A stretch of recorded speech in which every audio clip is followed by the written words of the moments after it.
Hey, how you doing? I'm John Cashman. I'm the fellow that made the living off the four-door Lincoln Continental convertible for the past 45 years. For the past 2 days, I've been going completely through the electrical system on this car, fixing the convertible top and the power windows. I installed a handy remote control, which makes top operation easy, especially if you're troubleshooting it or something. We're going to go now with the top up cycle. Deck lid unscrews, deck lid opens. I'm just holding down the button on the remote control. This does the same thing as the switch on the dash. Just the same thing, it's tied into the top up, top down circuits. Here comes the top rising up out of the trunk.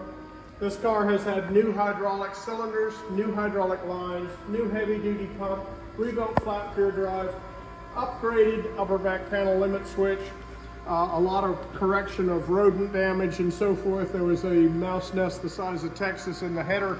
They had chewed wires and so forth. The top's continuing up, and it will continue up until it matches the little nylon finger there. When it matches that, it will lock automatically to the windshield. Then another switch is activated for the flap to retract. Flap retracts and eventually closes. This is the top erect cycle. Deck lid screws down, of course, the augers are turning if the deck lid is in motion. Once it's all the way down, I just let go of the remote. In a minute, after it's had a little rest, we'll bring it back up. If you will, roll this window all the way up on the master panel there. We've been through the automatic windows. Of course, on every Lincoln four-door convertible, the windows automatically drop when you open the rear door. The fronts, it's just a switch and a motor. But on the rears, you open the door, happens to be locked, unlock it, window automatically retracts. Then you open the door. Now you don't leave it in this position set long enough to get in and out of the car, because the auto upper latch relay is on right now. It's energized, it's getting hotter and hotter. So if you're working on the car, doing body work, vacuuming it or whatever, you want to roll the window all the way down so the latch relay doesn't burn out. But in normal operation, you open the door, window retracts, you get in the car, and you shut it and it goes back up. Now you notice you heard a click off. When that gets to the top, smart Lincoln owners listen for the shut off. It's got to shut off. If it doesn't shut off, the motor is still live and it'll drain the battery. But automatic window, drop and return. Front window, it's just a switch and a motor. On this particular car, we went through, replaced various motors, regulators. Power vent windows were standard in 64 and 65. Actually 63 to 65. Power vent windows were standard. They were optional in 66. We've replaced window switches, various relays, a lot of rodent damage corrected on here, new latch actuator switches for the automatic windows. I'll demo the other side. Actually, while we're on the subject of the windows, a lot of people think that the windows drop automatically to the top. They don't. They're totally separate from the top. You open the rear door. It doesn't matter if the top's up or down. The window does the auto drop and the auto return. There again, I heard the shut off. You probably didn't hear it in the video, but auto drop, auto return. I'm going to drop this window and drop the other window just to get them out of the way. Now we're going to roll the top down. On the remote, if the arrow is pointing to the ground, that's top down. Pointing to the sky is top up.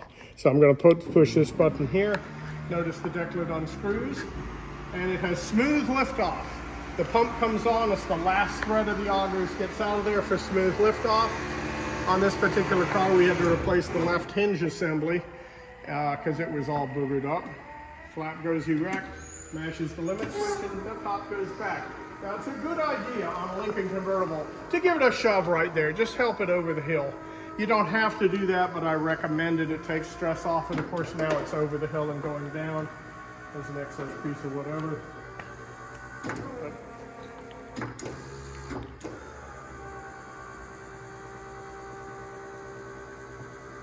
This is all controlled by limit switches. The limit switches are the brain of a top operation, and there are various limit switches throughout the car. Top retracts, it hits the limit switch, tells the deck lid to close. We've got this flap fitting nice and flush so the girls have a seat to throw the beads in the Mardi Gras parade. It's nice fit and finish there. And remote control is very handy.